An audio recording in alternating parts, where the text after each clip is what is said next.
Story 1. I'm Diego, just a high school senior from a small town near the Atacama Desert in Chile. Life here is pretty quiet, not much to do except kick around with my friends, Mateo and Luis. We've always been into urban exploring, poking around forgotten places like old factories, crumbling houses, or whatever feels like it's been left behind. There's something about those spots.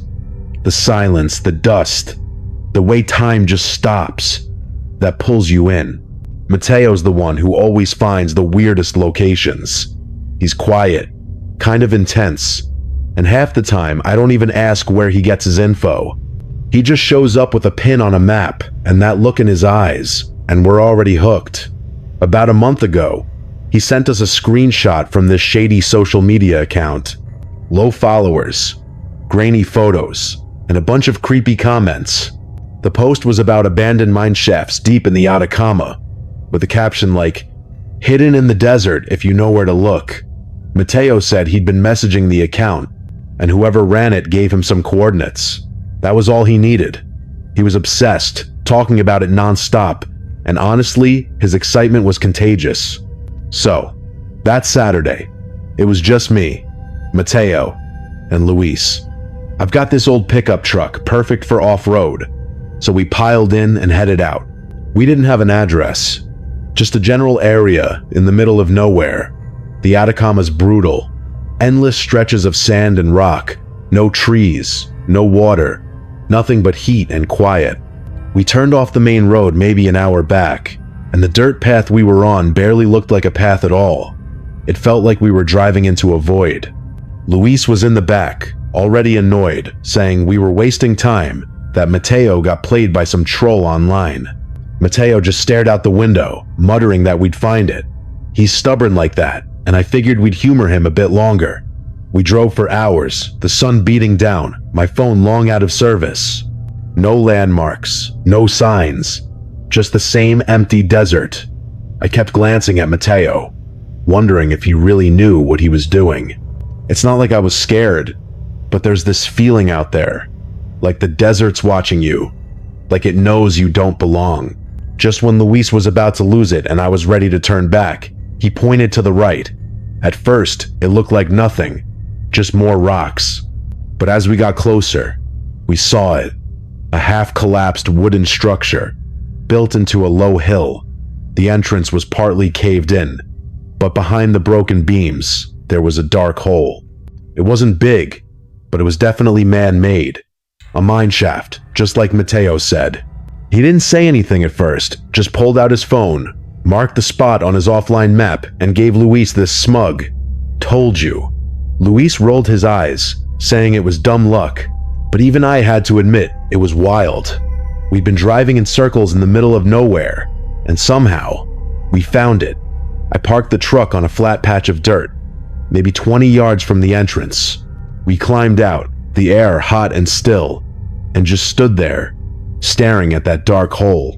It felt like it was staring back, like something in there was waiting for us to make a move. We stood there for a minute, just staring at that dark hole in the Atacama mine. My heart was already racing, but Mateo was all in, pulling out flashlights and masks from his bag like we were about to go on some grand adventure. Luis grumbled, but grabbed his gear anyway. I don't know why I went along with it.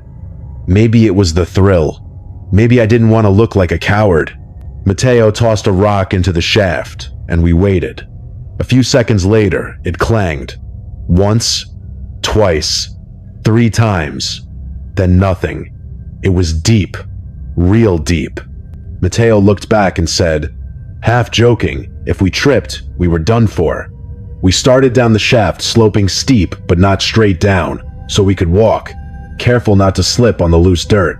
Old wooden beams lined the walls, creaking but holding up, which was honestly surprising. The deeper we went, the colder it got, and the quieter, like the desert above, just vanished. My flashlight barely cut through the dark, and soon, I couldn't see the entrance anymore. It felt like we were swallowed whole. The shaft leveled out into a wider tunnel, branching off in a few directions. Rusted rails ran along the ground, half buried in dust, and scraps of wood and metal were scattered around, maybe old tools or carts. The air smelled stale, heavy, and those masks were a lifesaver. We picked a tunnel and walked, not saying much, just shining our lights around. It wasn't exciting like I thought, mostly empty, like the place had been stripped clean years ago. Then we heard it, a faint scraping, like something heavy being dragged, echoed from deeper in the tunnel. I froze, thinking I imagined it, but Mateo stopped too. Luis signaled to kill our flashlights, and we did, standing in pitch black, listening. The sound came again, slow, deliberate, getting closer. My chest tightened, and I couldn't shake the feeling that something was watching us, waiting. We stood there, maybe 30 seconds, maybe a minute. Time felt wrong down there. The scraping grew louder, not close, but close enough to make my skin crawl.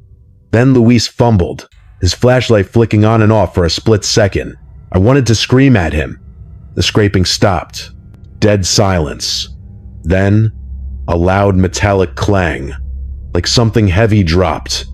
And right after, the worst sound I've ever heard. A scream. Shrill, almost inhuman, ripping through the tunnel. We didn't think, just ran, our flashlights bouncing wildly.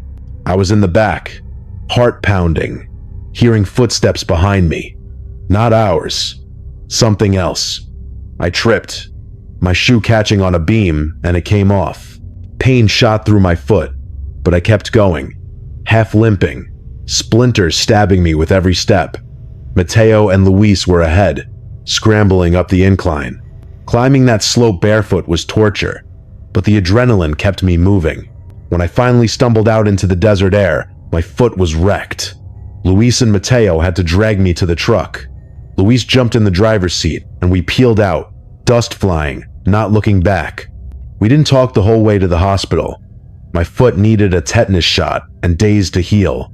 Later we went back for Luis's wallet, dropped near the entrance. It was gone, but my shoe was there, a few feet from the mine, torn to shreds with what looked like teeth marks. I still don't know what was down there, but it knew we were there, and it didn't want us. Story 2. Hey, I'm Bat. Just a guy who's always loved the outdoors. Forests, mountains, lakes, you name it, I'm there. My girlfriend Nara's the same, which is probably why we clicked so fast. We've been together 6 months, and one thing we both go crazy for is stargazing. Back when we started dating, we'd drive out past town, park my truck, and just lie on the hood, staring at the sky for hours. So when we decided to try something new, camping in the Gobi Desert in Mongolia felt like the perfect choice. Neither of us had done the desert before. Open, silent, dry, nothing but you and the stars. The idea of that kind of isolation was thrilling. We found this spot online, totally remote but legal to camp on. No facilities, just flat land, some fire rings, and a promise of zero light pollution. That was all we needed. We packed my truck with gear. Tent, sleeping bags, food, water, a couple bottles of booze, and some weed for the vibe. Early Friday morning, we hit the road for the 3-hour drive. The last hour was on this rough dirt track that felt like it went on forever. No houses, no signs, no people, just the Gobi stretching out, all sand and rock under a massive sky. It was exactly what we wanted. By the time we reached the campsite, it was late afternoon, and the place was empty, not a soul around. We set up our tent, got a fire going, and settled in. The first 2 nights were perfect. Warm days, cool nights, and stars so bright it felt like you could touch them. We'd sit by the fire, pass a joint back and forth, sip on some drinks, and talk about random stuff, dreams, dumb jokes, whatever came to mind. No phones, no schedules, just us.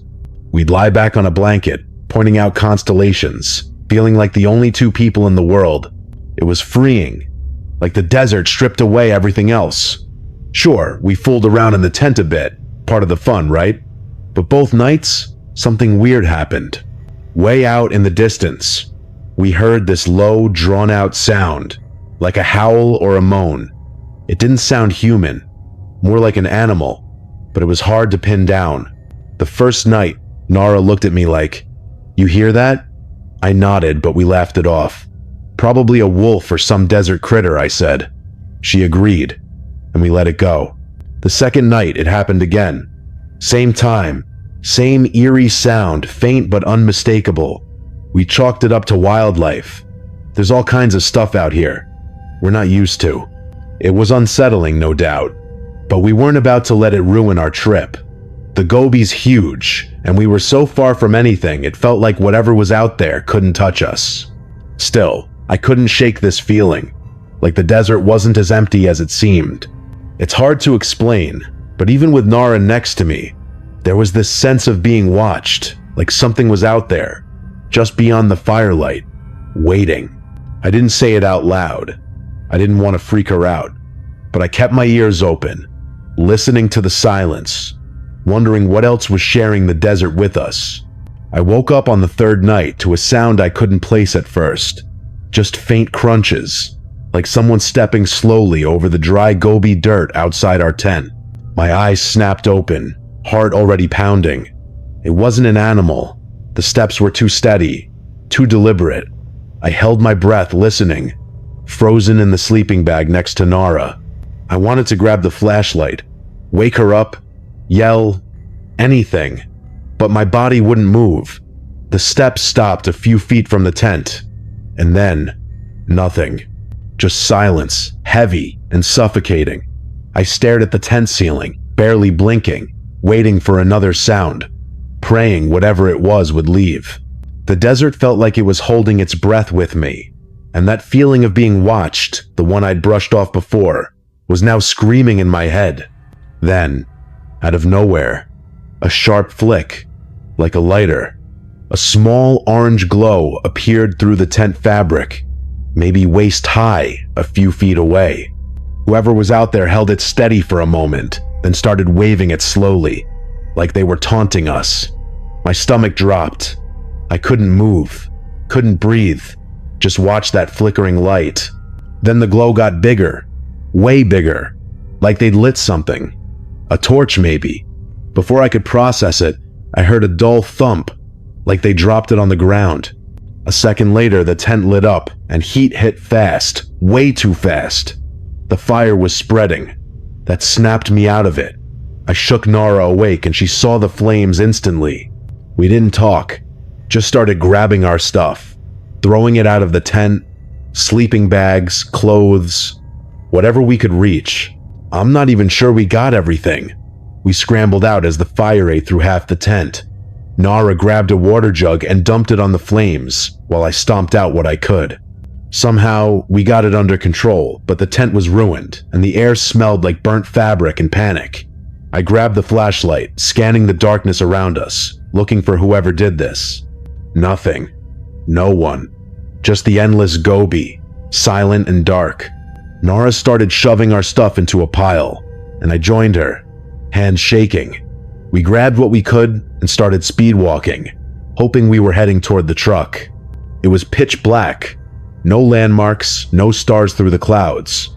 We were guessing. About 10 minutes in, I heard it. That same low, moaning scream from the first 2 nights, but closer. And it didn't stop. Then another joined it, from a different direction. Then another. They were behind us, multiple voices, like animals in pain, but too raw, too wrong. I didn't say anything, just grabbed Nara's arm, moving faster. My chest was tight, my legs burning, but we kept going. By some miracle, we found the truck, threw our stuff in, and I floored it. The dirt road was rough, my high beams barely cutting through the dark. Every bump felt like it could flip us. We didn't talk. Nara was holding it together, but I could see her hands shaking. I was too freaked out to comfort her properly. We hit the main road after what felt like forever, and didn't slow down until we saw other cars. We called the police, told them everything, but they found nothing. No tracks, no suspects.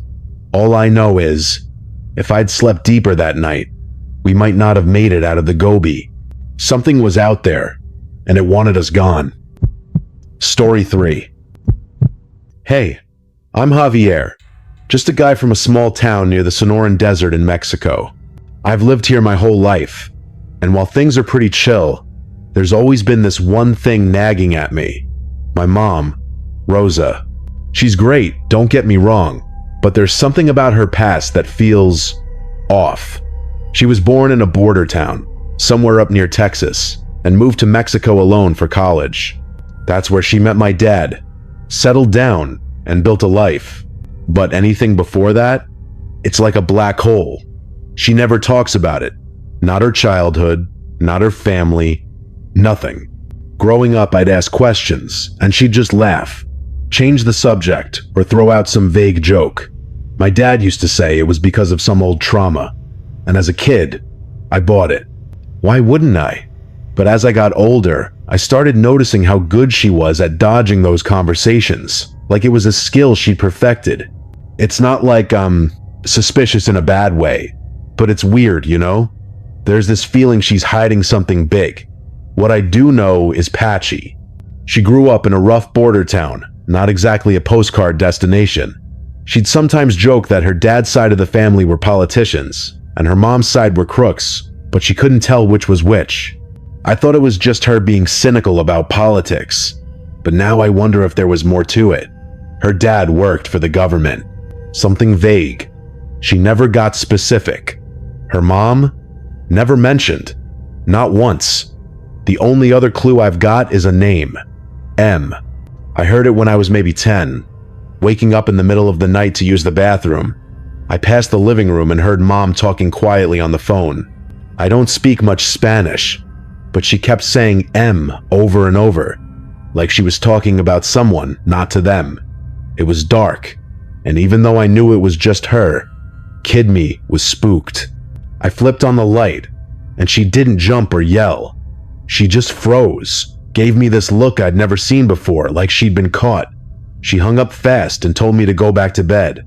I did, and we never talked about it. That moment stuck with me though, like a puzzle piece that doesn't fit. It's not just that she avoids the past, it's how she does it, with this calm, practiced ease that makes you question what's underneath. I've tried piecing it together at family gatherings, but she's a master at steering things away. It's almost impressive, but it leaves me feeling helpless, like I'm reaching for something I'll never touch. The Sonoran Desert doesn't help. It's so vast and empty, it makes everything feel heavier, like secrets could just vanish out here. I've always felt a bit watched in this place, not by anyone specific, just this eerie sense that the desert knows more than I do. It's hard to shake. Part of me wants to ask her straight up, but there's this fear. What if I dig too deep and find something I can't handle? What if her past isn't just trauma but something darker? I don't know. All I know is, about a year ago, something happened that made me sure there's more to her story, and it's been eating at me ever since. So, about a year ago, I was driving through the Sonoran Desert, heading to meet an old college buddy. I'm Javier, by the way, and this was one of those long, lonely road trips. Hours of just me, my truck, and the endless desert. I'd been cycling through music, got bored, and wasn't into podcasts, so I started calling friends to kill time. Eventually, I rang my mom, Rosa. We're both huge soccer fans, so we got lost chatting about upcoming matches, geeking out over team lineups. Out of nowhere, I saw 2 pickup trucks blocking the road ahead. It didn't look like an accident, just off. I slowed down, wondering if someone needed help. Still on the phone with Mom, but not mentioning it. Before I could decide what to do, 3 guys jumped out, all holding guns. My heart stopped. Another car pulled up fast behind me, boxing me in. I was unarmed, alone, and in the middle of nowhere, .compliance was my only option. One guy tapped his gun on my window, motioning for me to get out. The other 2 stood back, watching. I raised my hands, stepped out slowly, and they started barking orders in Spanish. I don't speak it well, and in that moment, I hated myself for it.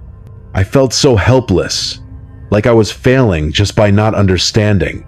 They took my phone, keys, wallet, everything. It looked like I was about to be stranded in the desert with no way out. One of them climbed into my truck, and that's when I noticed my phone was still on. Call active with Mom. The guy reached for the screen like he was about to hang up but stopped. He held it to his ear, listening. I couldn't hear anything, but his face changed, like he was hearing something serious. Then he started talking, fast, in Spanish. I swear I heard him say M a couple of times, like he was confirming it. My mom was talking to him, no question. The other two guys noticed, walked over, and the one in my truck rolled down the window. They all stared at me, sizing me up, while he kept talking. I stood there, heart pounding, the desert stretching out around me, feeling like it was watching, waiting for whatever came next. The conversation didn't last long. They hung up, walked back, and, to my shock, handed me my stuff. Keys, wallet, everything, except the cash. One guy smirked, said tax in a thick accent, and they all got in their trucks and sped off into the desert. No license plates, no trace. I was shaking as I got back in my truck, still processing what just happened. I drove a bit, then called Mom back, demanding answers. She said she just threatened to call the cops, that she was tracking my location and knew where I was. I didn't buy it. I pushed, but she stuck to her story, saying she was just pleading in Spanish. I knew she was lying, but what could I do? I asked her to call the police, and she said she would. We hung up, and I drove the rest of the way in silence. That day's been stuck in my head ever since. I'm almost sure Mom's tied to something heavy from her past. Maybe a gang. Maybe worse. The way those guys backed off, the name M, it all points to something she's not telling me. I want to ask her straight up, but I'm scared of what I'll find, or what kind of trouble I'll stir up in this lonely desert.